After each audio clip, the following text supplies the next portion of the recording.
Jaya Radha Madhava Punya Vihari.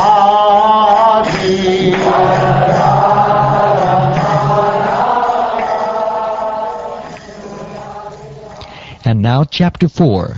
Sati quits her body.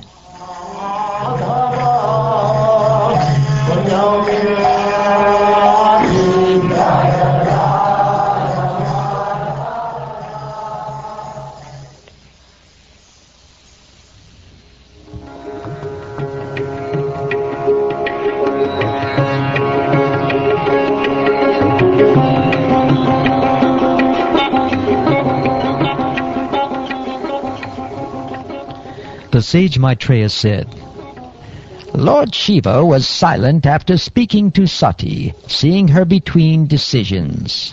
Sati was very much anxious to see her relatives at her father's house, but at the same time she was afraid of Lord Shiva's warning. Her mind unsettled, she moved in and out of the room as a swing moves this way and that.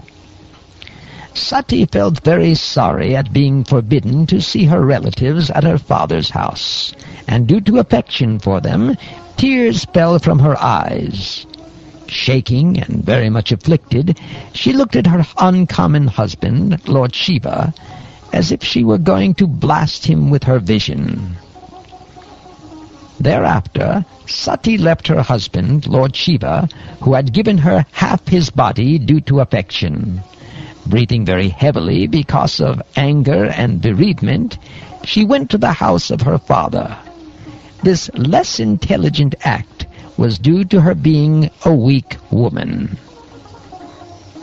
When they saw Sati leaving alone very rapidly, thousands of Lord Shiva's disciples, headed by Maniman and Madha, quickly followed her with his bull Nandi in front and accompanied by the Yakshas. The disciples of Lord Shiva arranged for Sati to be seated on the back of a bull, and gave her the bird which was her pet. They bore a lotus flower, a mirror, and all such paraphernalia for her enjoyment, and covered her with a great canopy. Followed by a singing party with drums, conch shells, and bugles, the entire procession was as pompous as a royal parade.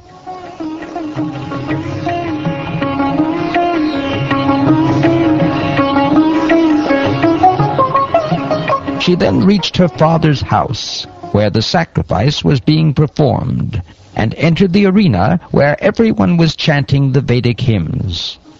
The great sages, Brahmins, and demigods were all assembled there, and there were many sacrificial animals, as well as pots made of clay, stone, gold, grass, and skin, which were all requisite for the sacrifice. When Sati, with her followers, reached the arena, because all the people assembled were afraid of Daksha, none of them received her well. No one welcomed her, but others, who, with tears in their eyes and with glad faces, welcomed her and talked with her very pleasingly. Although she was received by her sisters and mother, she did not reply to their words of reception, and although she was offered a seat and presents, she did not accept anything, for her father neither talked with her nor welcomed her by asking about her welfare. Present in the arena of sacrifice, Sati saw that there were no oblations for her husband, Lord Shiva. Next she realized that not only had her father failed to invite Lord Shiva, but when he saw Lord Shiva's exalted wife, Daksha did not receive her either.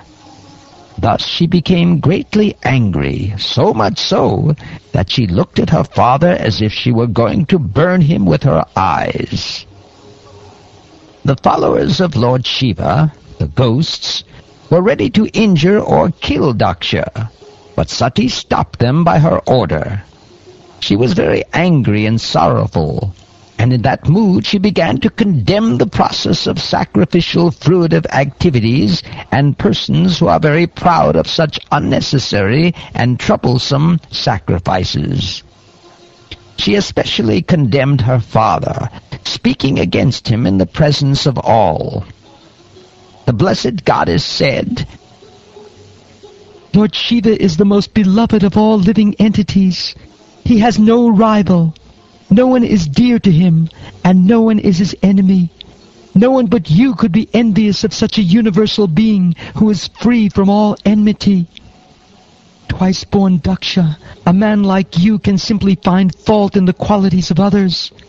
Lord Shiva, however, not only finds no faults with others' qualities, but if someone has a little good quality, he magnifies it greatly. Unfortunately, you have found fault with such a great soul. It is not wonderful for persons who have accepted the transient material body as the self to engage always in deriding great souls. Such envy on the part of materialistic persons is very good, because that is the way they fall down. They are diminished by the dust of the feet of great personalities. My dear father, you are committing the greatest offense by envying Lord Shiva, whose very name, consisting of 2 syllables, Shi and Va, purifies one of all sinful activities. His order is never neglected. Lord Shiva is always pure, and no one but you envies him. You are envious of Lord Shiva, who is the friend of all living entities within the 3 worlds. For the common man, he fulfills all desires, and because of their engagement in thinking of his lotus feet, he also blesses higher personalities who are seeking after Brahmananda. Do you think that greater, more respectable personalities than you, such as Lord Brahma, do not know this so-called inauspicious person who goes under the name Lord Shiva? He associates with the demons in the crematorium. His locks of hair are scattered all over his body. He is garlanded with human skulls and smeared with ashes from the crematorium. But in spite of all these inauspicious qualities, great personalities like Brahma honor him by accepting the flowers offered to his lotus feet and placing them with great respect on their heads. If one hears an irresponsible person blaspheme the master and controller of religion, one should block his ears and go away if unable to punish him. But if one is able to kill, then one should by force cut out the blasphemer's tongue and kill the offender, and after that one should give up his own life. Therefore, I shall no longer bear this unworthy body, which has been received from you who have blasphemed Lord Shiva. If someone has taken food which is poisonous, the best treatment is to vomit. It is better to execute one's own occupational duty than to criticize others. Elevated transcendentalists may sometimes forego the rules and regulations of the Vedas, since they do not need to follow them, just as the demigods travel in space, whereas ordinary men travel on the surface of the earth. In the Vedas, there are directions for 2 kinds of activities. Activities for those who are attached to material enjoyment, and activities for those who are materially detached. In consideration of these 2 kinds of activities, there are 2 kinds of people who have different symptoms. If one wants to see 2 kinds of activities in one person, that is contradictory. But both kinds of activities may be neglected by a person who is transcendentally situated. My dear Father, the opulence we possess is impossible for either you or your flatterers to imagine. For persons who engage in fruitive activities by performing great sacrifices are concerned with satisfying their bodily necessities by eating foodstuff offered as a sacrifice. We can exhibit our opulences simply by desiring to do so.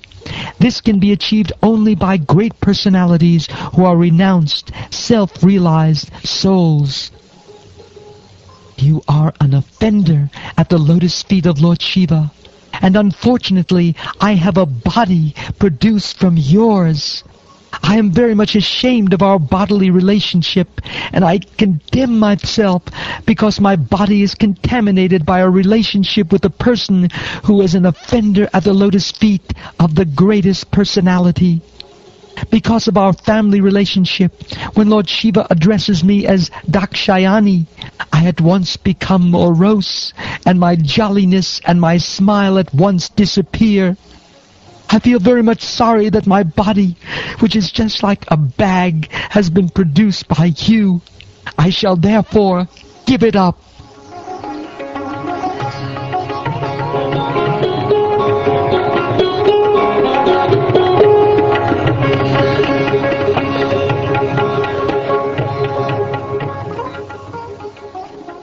Maitreya the sage told Vidura, "O annihilator of enemies, while thus speaking to her father in the arena of sacrifice, Sati sat down on the ground and faced north. Dressed in saffron garments, she sanctified herself with water and closed her eyes to absorb herself in the process of mystic yoga. First of all, she sat in the required sitting posture, and then she carried the life air upwards and placed it in the position of equilibrium near the navel. Then she raised her life air, mixed with intelligence, to the heart, and then gradually towards the pulmonary passage, and from there to between her eyebrows. Thus, in order to give up her body, which had been so respectfully and affectionately seated on the lap of Lord Shiva, who is worshipped by great sages and saints, Sati, due to anger towards her father, began to meditate on the fiery air within the body. Sati concentrated all her meditation on the holy lotus feet of her husband, Lord Shiva, who is the supreme spiritual master of all the world. Thus she became completely cleansed of all taints of sin, and quit her body in a blazing fire by meditation on the fiery elements. When Sati annihilated her body in anger, there was a tumultuous roar all over the universe. Why had Sati, the wife of the most respectable demigod, Lord Shiva, quit her body in such a manner?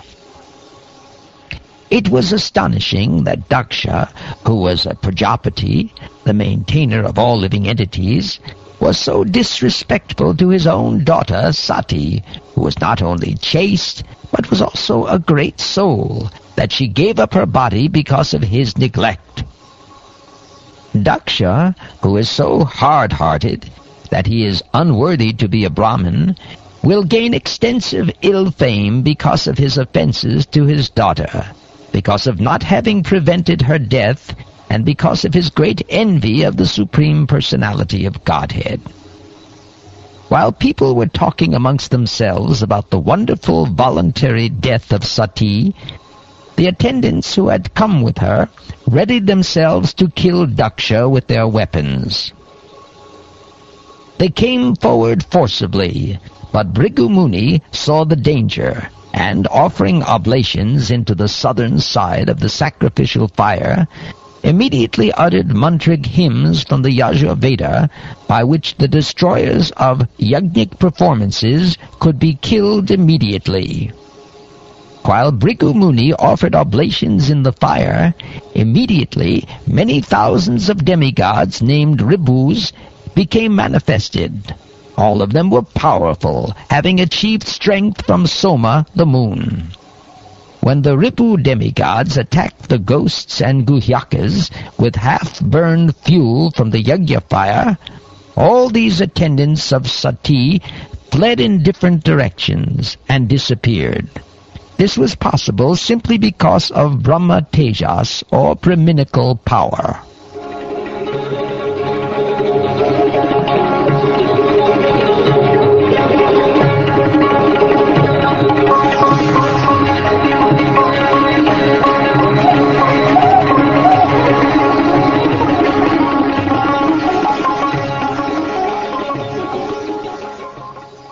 Thus ends the 4th chapter of the 4th canto of the Srimad Bhagavatam, entitled Sati Quits Her Body.